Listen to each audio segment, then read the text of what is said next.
Au nom du Père et du Fils et du Saint-Esprit, la paix soit avec vous. Et avec votre esprit. Frères et sœurs, après que nous ayons reçu la plénitude des dons de l'Esprit au moment de la Pentecôte, la liturgie nous invite à méditer sur la présence du Christ à son Église. Dimanche dernier, en célébrant la fête de la Trinité, aujourd'hui, en célébrant la fête du Saint-Sacrement, fête du corps et du sang du Christ, réellement présent à travers les signes de la célébration. Nous nous préparons à célébrer cette Eucharistie en reconnaissant que nous sommes pécheurs.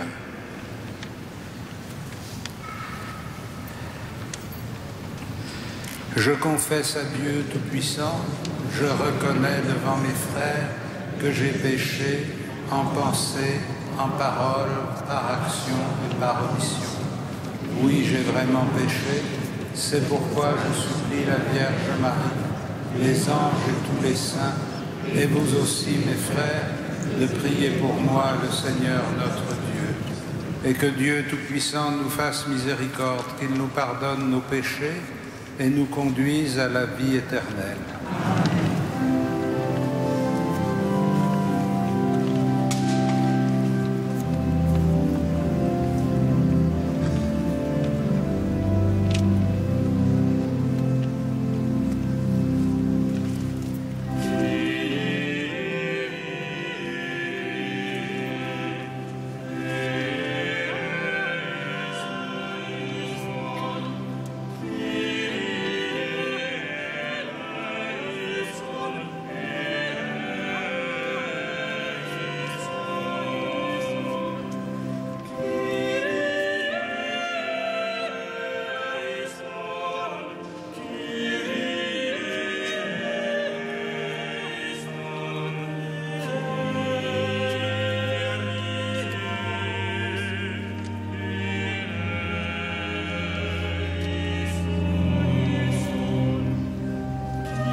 Prions le Seigneur. Seigneur Jésus-Christ, dans cet admirable sacrement, tu nous as laissé le mémorial de ta passion. Donne-nous de vénérer d'un si grand amour le mystère de ton corps et de ton sang, que nous puissions recueillir sans cesse le fruit de ta rédemption, toi qui vis et règnes avec le Père et le Saint-Esprit maintenant et pour les siècles des siècles.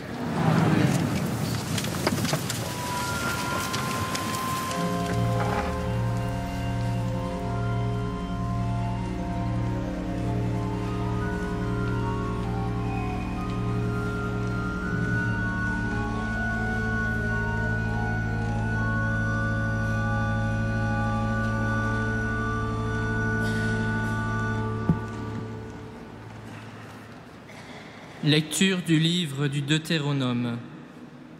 Moïse disait au peuple d'Israël : « Souviens-toi de la longue marche que tu as faite pendant 40 années dans le désert.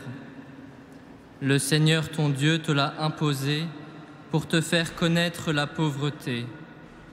Il voulait t'éprouver et savoir ce que tu as dans le cœur. Est-ce que tu allais garder ses commandements, oui ou non ?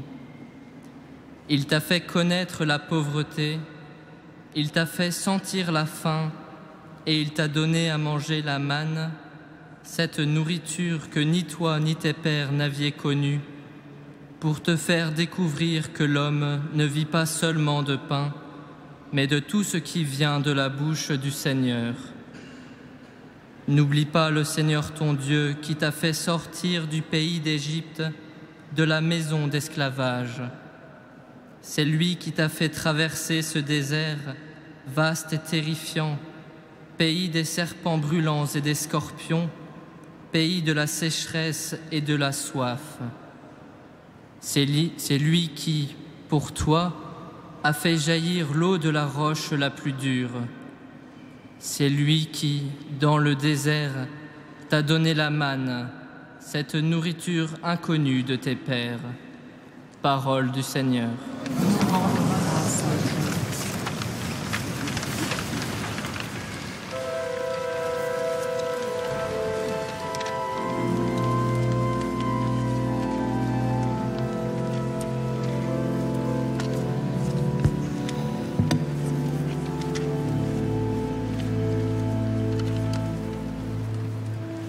Nous partageons la coupe du salut en invoquant le nom du Seigneur.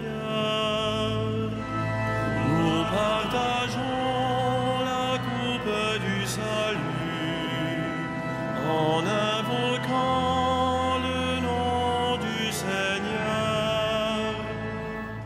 Glorifie le Seigneur, Jérusalem, célèbre ton Dieu au Sion. Il a consolidé les barres de tes portes, dans tes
Lecture de la première lettre de saint Paul apôtre aux Corinthiens. Frères, la coupe d'action de grâce que nous bénissons n'est-elle pas communion au sang du Christ? Le pain que nous rompons n'est-il pas communion au corps du Christ? Puisqu'il y a un seul pain, la multitude que nous sommes est un seul corps, car nous avons tous part à un seul pain. Parole du Seigneur.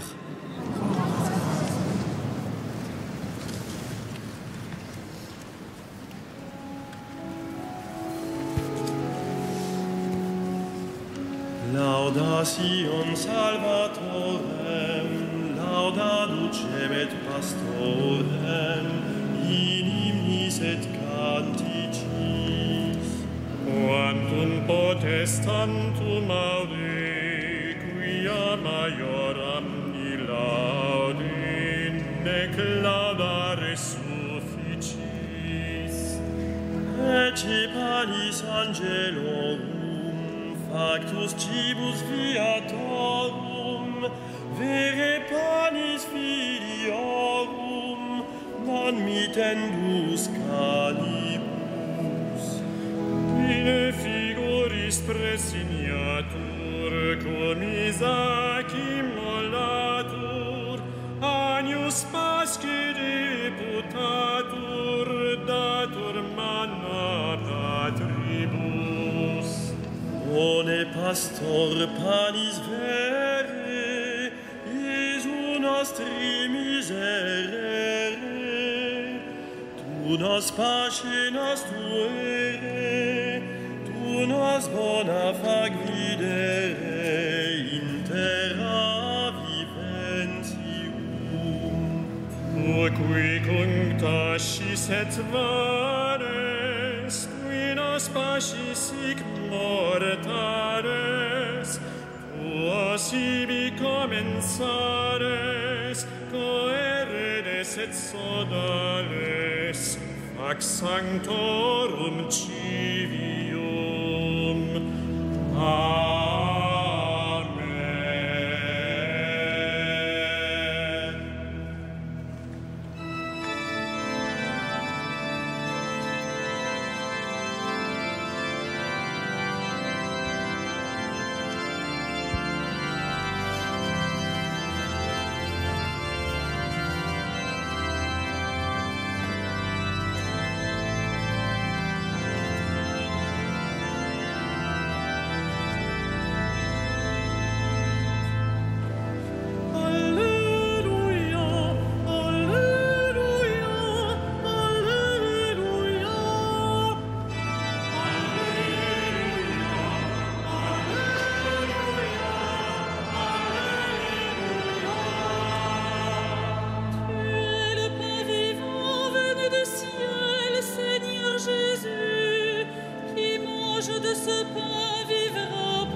Le Seigneur soit avec vous.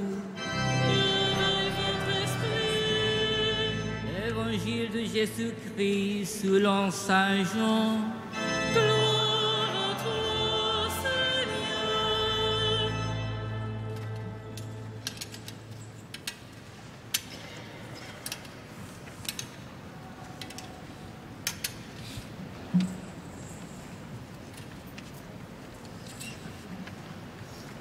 Après avoir nourri la foule avec 5 pains et 2 poissons, Jésus disait: Moi, je suis le pain vivant qui est descendu du ciel. Si quelqu'un mange de ce pain, il vivra éternellement. Le pain que je donnerai c'est ma chair, donnée pour que le monde ait la vie. Les Juifs discutaient entre eux. Comment cet homme-là peut-il nous donner sa chair à manger? Jésus leur dit alors, Amen, Amen, je vous le dis, si vous ne mangez pas la chair du Fils de l'homme et si vous ne buvez pas son sang, vous n'aurez pas la vie en vous. Celui qui mange ma chair et boit mon sang a la vie éternelle. Et moi, je le ressusciterai au dernier jour. En effet, ma chair est la vraie nourriture et mon sang est la vraie boisson. Celui qui mange ma chair et boit mon sang demeure en moi et moi je demeure en lui. De même que le Père qui est vivant m'a envoyé et que moi je vis par le Père, de même aussi celui qui m'en mangera vivra par moi. Tel est le pain qui descend du ciel. Il n'est pas comme celui que vos pères ont mangé. Eux, ils sont morts. Celui qui mange ce pain vivra éternellement.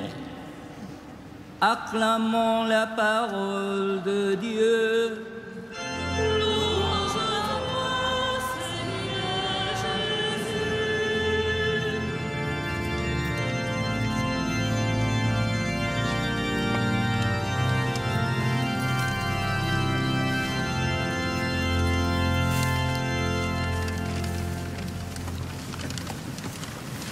Frères et sœurs, nous venons d'entendre la parole du Christ au sujet du pain de vie. Celui qui mange ce pain vivra éternellement. Par ces paroles, Jésus veut nous faire découvrir que l'existence que nous connaissons, qui est notre expérience directe de la vie, celle que nous avons reçue de nos parents, est celle qui s'arrêtera avec notre mort. Cette expérience directe de la vie nous ouvre à une autre expérience de vie.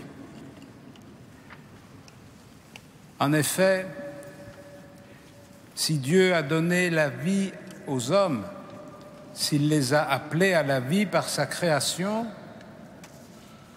ça n'est pas pour les conduire à la mort. Dieu n'est pas le Dieu des morts, il est le Dieu des vivants. Dieu ne veut pas la mort de l'homme, il veut qu'il vive. Mais cette vie qui ne finit pas, cette vie que nous disons éternelle, c'est la vie de Dieu lui-même. Et l'existence que nous menons, que nous recevons et que nous conduisons jusqu'à son terme n'est qu'une sorte d'image par rapport à cette réalité éternelle. Nous, ce que nous connaissons, c'est une vie qui passe. Ce que Dieu nous donne, c'est une vie qui dure. Et de même que cette vie qui passe subsiste par toutes sortes de moyens que nous pouvons trouver dans la nature pour nous aider à vivre et dont le pain est le symbole le plus évocateur. De même, la vie qui ne passe pas a besoin d'une nourriture et de force pour se développer et produire sa pleine dimension.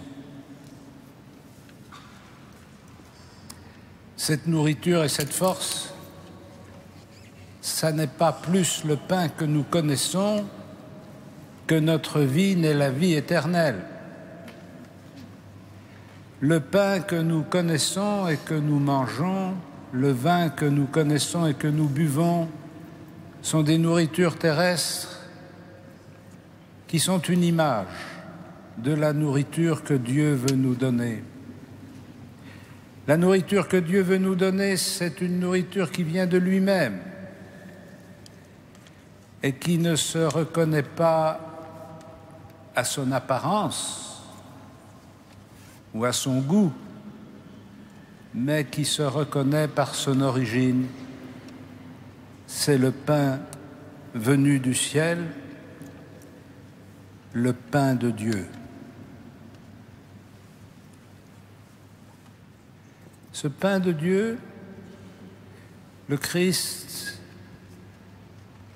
l'annonce après avoir nourri les hommes de nourriture terrestre dont ils avaient besoin. Il s'appuie sur ce signe pour éveiller leur intelligence et leur cœur à une réalité qu'ils ne voient pas. Cette réalité qu'ils ne voient pas, c'est sa chair, sa vie, sa personne, qu'il va donner lui-même en nourriture pour que l'humanité puisse vivre. Ainsi, nous sommes introduits par cette parole du Christ dans le mystère où Dieu nous fait partager sa propre vie et nous associe de façon sacramentelle à sa présence.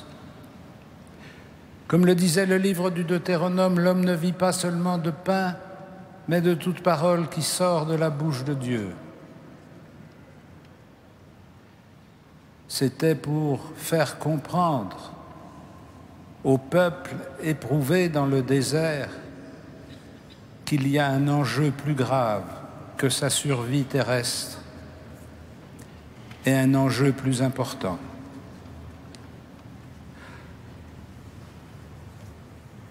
Si bien que ce signe donné par le Christ de l'Eucharistie, du pain qui représente sa chair, du vin qui représente sa vie, qu'il livre par amour pour les hommes, ce signe pose finalement à notre conscience la question du sens de notre vie. Qu'est-ce qui nous fait vivre? De quoi avons-nous le plus besoin pour vivre? Qu'est-ce que nous cherchons en priorité pour vivre? Bien sûr, nous cherchons à assurer notre subsistance.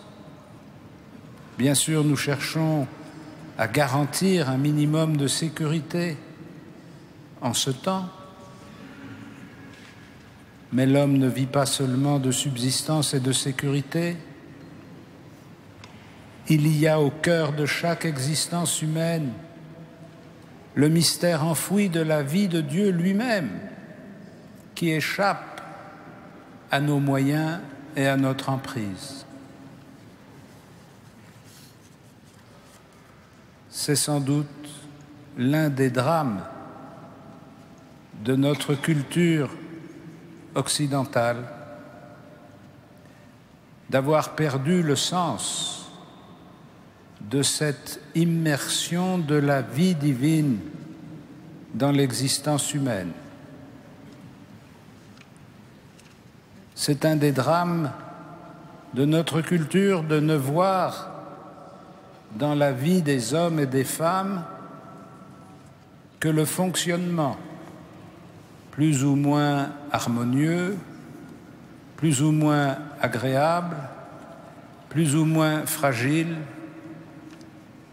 plus ou moins déficient, jusqu'au point où nous nous croyons autorisés à décider qu'il ne s'agit plus d'une vie humaine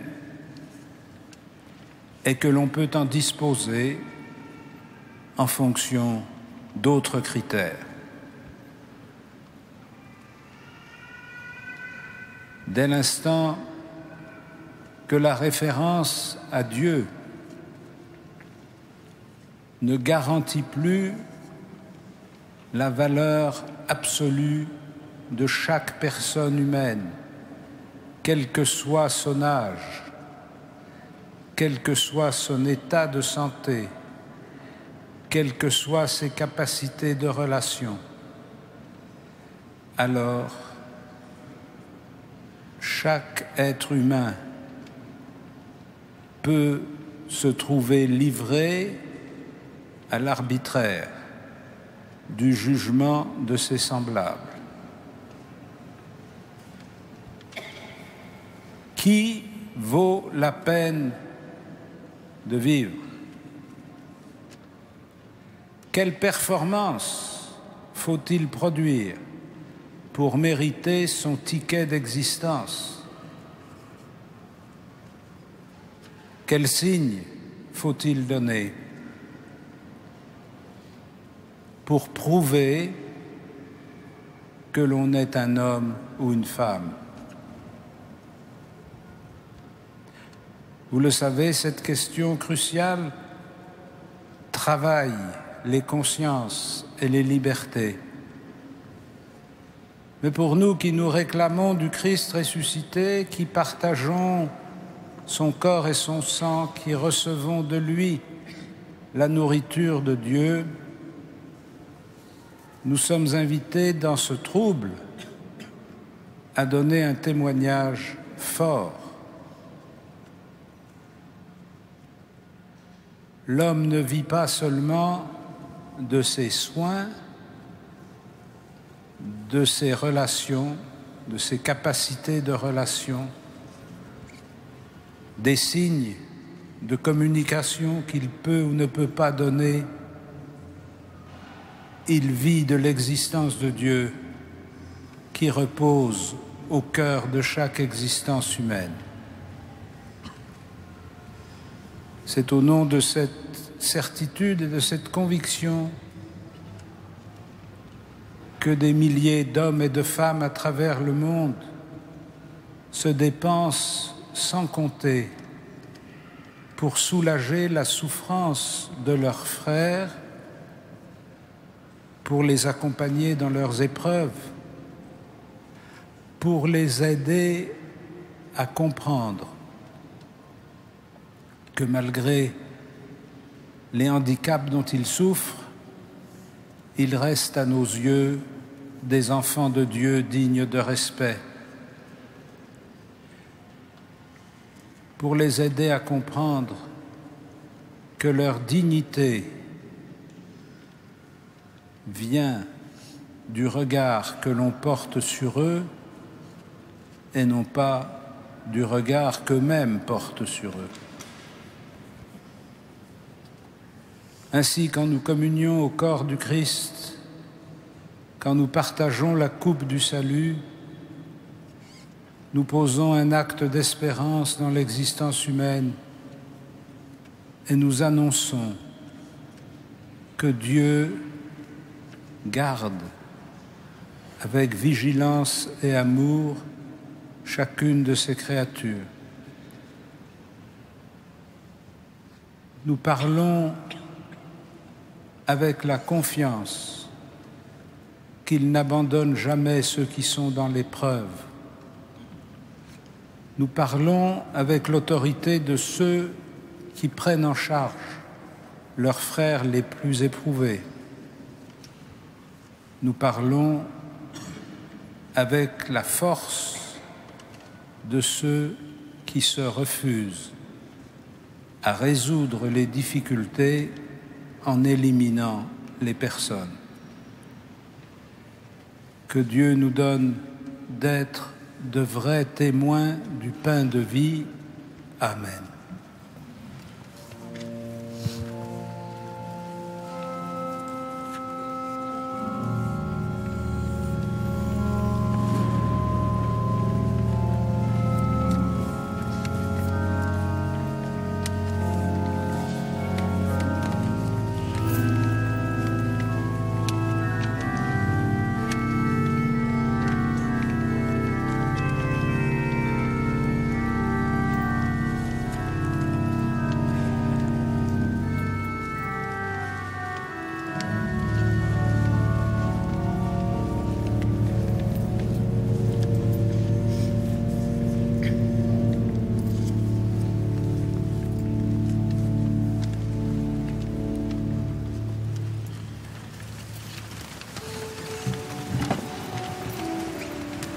Credo in unum Deum.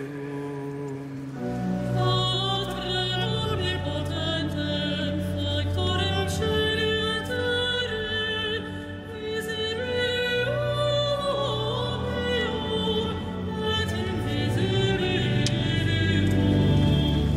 Et unum Dominum Iesum Christum, Filium Dei unicellico,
Prions ensemble au moment d'offrir le sacrifice de toute l'Église.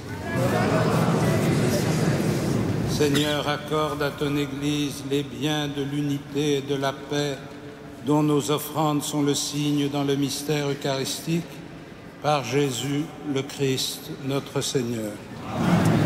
Le Seigneur soit avec vous. Élevons notre cœur. Rendons grâce au Seigneur notre Dieu.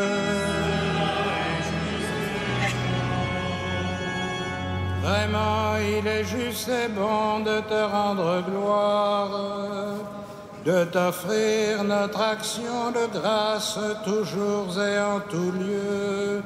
À toi, Père très saint, Dieu éternel et tout-puissant, par le Christ notre Seigneur.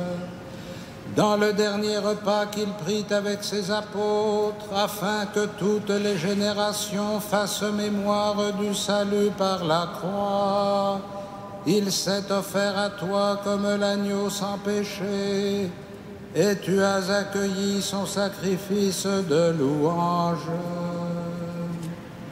Quand tes fidèles communient à ce sacrement, tu les sanctifies, pour que tous les hommes habitant le même univers soient éclairés par la même foi et réunis par la même charité. Nous venons à la table d'un si grand mystère, nous imprégner de ta grâce et connaître déjà la vie du royaume. Voilà pourquoi le ciel et la terre t'adorent. Ils chantent le cantique de l'alliance nouvelle, et nous-mêmes, unissant notre voix à celle des anges, Dieu, nous t'acclamons.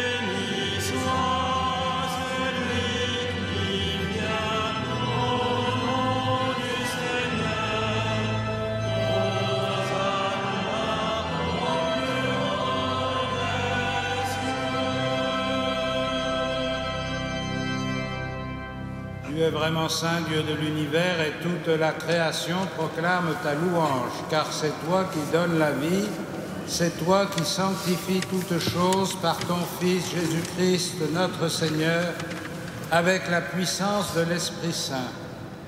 Et tu ne cesses de rassembler ton peuple afin qu'il te présente partout dans le monde une offrande pure. C'est pourquoi nous voici rassemblés devant toi et dans la communion de toute l'Église. En ce premier jour de la semaine, nous célébrons le jour où le Christ est ressuscité d'entre les morts. Par lui que tu as élevé à ta droite, Dieu Tout-Puissant, nous te supplions de consacrer toi-même les offrandes que nous apportons. Sanctifie-les par ton esprit pour qu'elles deviennent le corps et le sang de ton Fils, Jésus-Christ notre Seigneur, qui nous a dit de célébrer ce mystère. La nuit même où il fut livré, il prit le pain. En te rendant grâce, il le bénit, il le rompit et le donna à ses disciples en disant « Prenez et mangez-en tous, ceci est mon corps livré pour vous. »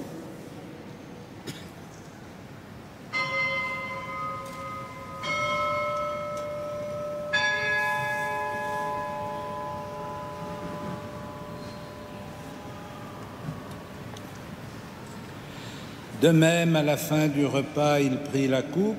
En te rendant grâce, il la bénit et la donna à ses disciples en disant « Prenez et buvez-en tous, car ceci est la coupe de mon sang, le sang de l'alliance nouvelle et éternelle, qui sera versé pour vous et pour la multitude en rémission des péchés.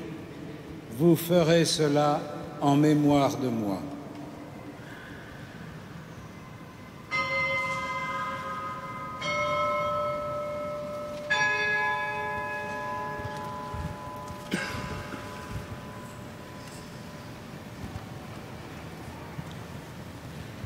Il est grand le mystère de la foi.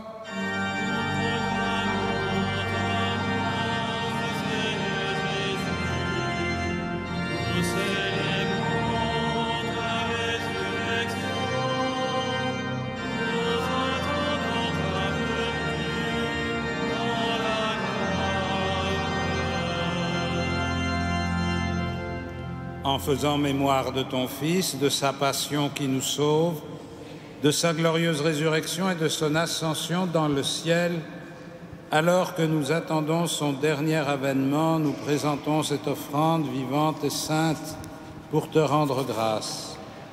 Regarde, Seigneur, le sacrifice de ton Église et daigne y reconnaître celui de ton Fils qui nous a rétablis dans ton alliance.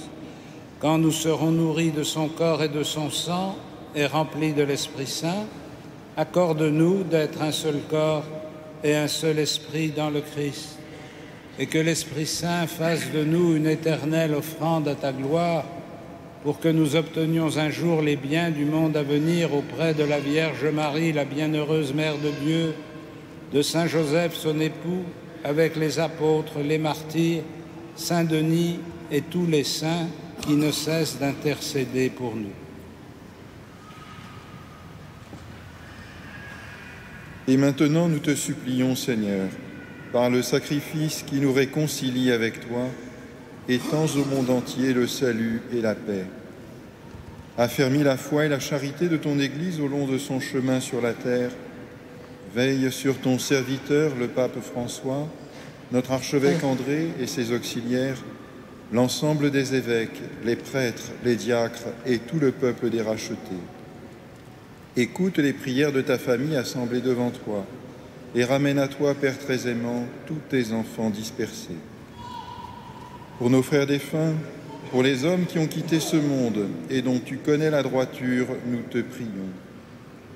Reçois-les dans ton royaume, où nous espérons être comblés de ta gloire, tous ensemble et pour l'éternité, par le Christ notre Seigneur, par qui tu donnes au monde toute grâce et tout bien.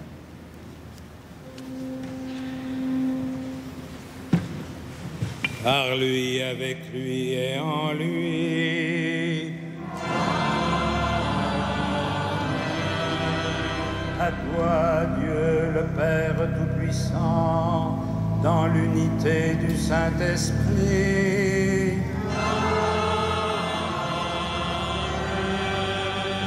Tout honneur et toute gloire pour les siècles des siècles.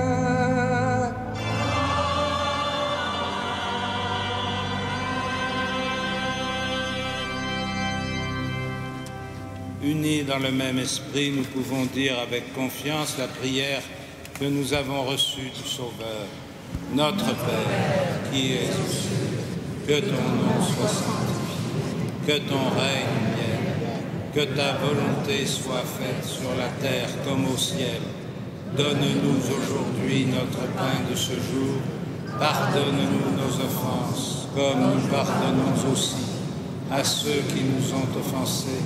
Et ne nous soumets pas à la tentation, mais délivre-nous du mal. Délivre-nous de tout mal, Seigneur, et donne la paix à notre temps. Par ta miséricorde, rends-nous libres du péché. Rends-nous forts devant les épreuves en cette vie où nous espérons le bonheur que tu promets et l'avènement de Jésus-Christ, notre Sauveur. Car c'est à toi qu'appartiennent le règne, la puissance et la gloire, pour les siècles des siècles. Seigneur Jésus-Christ, tu as dit à tes apôtres, je vous laisse la paix, je vous donne ma paix. Ne regarde pas nos péchés, mais la foi de ton Église. Pour que ta volonté s'accomplisse, donne-lui toujours cette paix et conduis-la vers l'unité parfaite, toi qui règnes pour les siècles des siècles. Et que la paix du Seigneur soit toujours avec vous. Frères et sœurs, dans la charité de Christ, donnez-vous la paix.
Heureux les invités au festin des noces de l'agneau.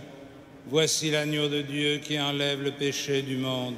Seigneur, je ne suis pas digne de te recevoir, mais dis seulement une parole et je serai guéri.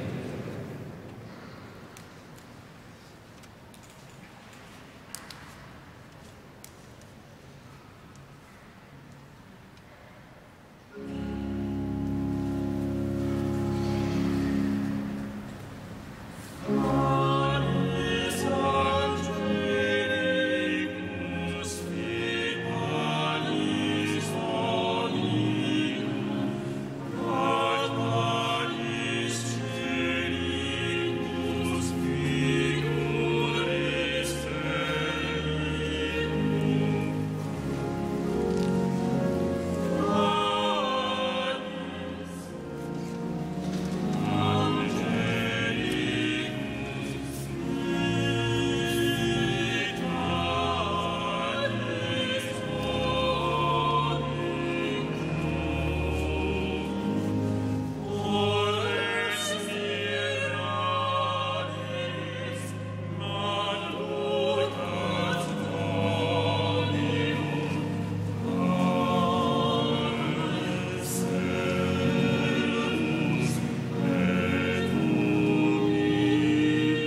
Chers bien-aimés, quelques informations pour ces temps que nous vivons.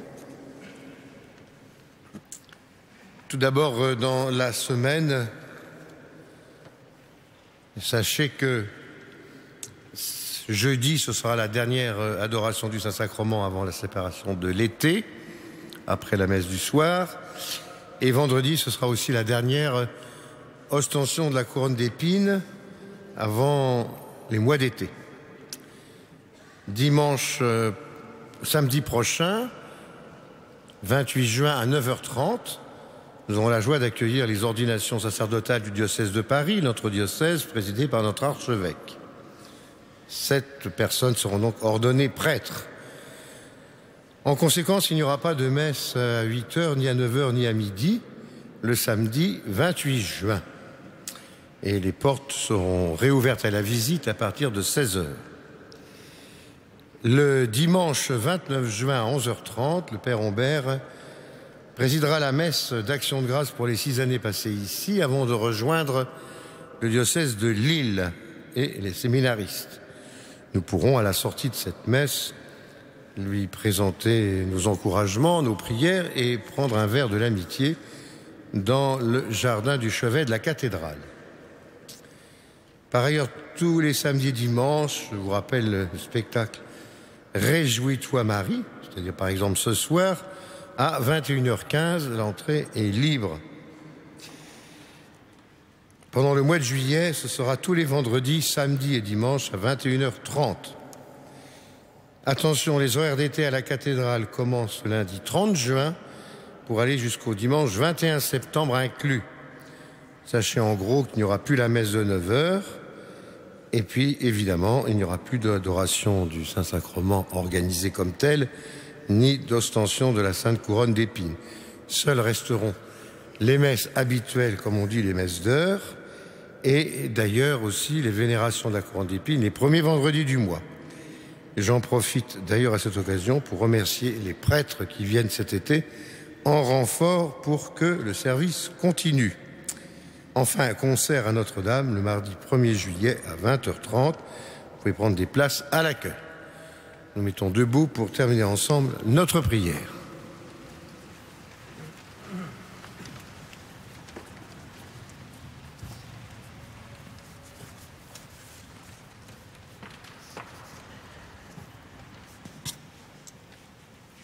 Seigneur Jésus, fais que nous possédions la jouissance éternelle de ta divinité, car nous en avons ici-bas l'avant-goût lorsque nous recevons ton corps et ton sang, toi qui vis et règnes avec le Père et l'Esprit Saint maintenant et pour les siècles des siècles.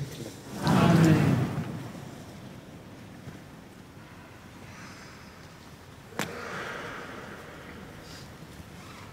Le Seigneur soit avec vous et que Dieu Tout-Puissant vous bénisse, le Père, le Fils et le Saint-Esprit.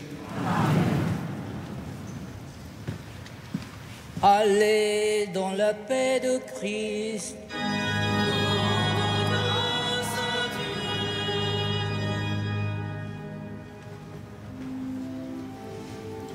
Salve Regina.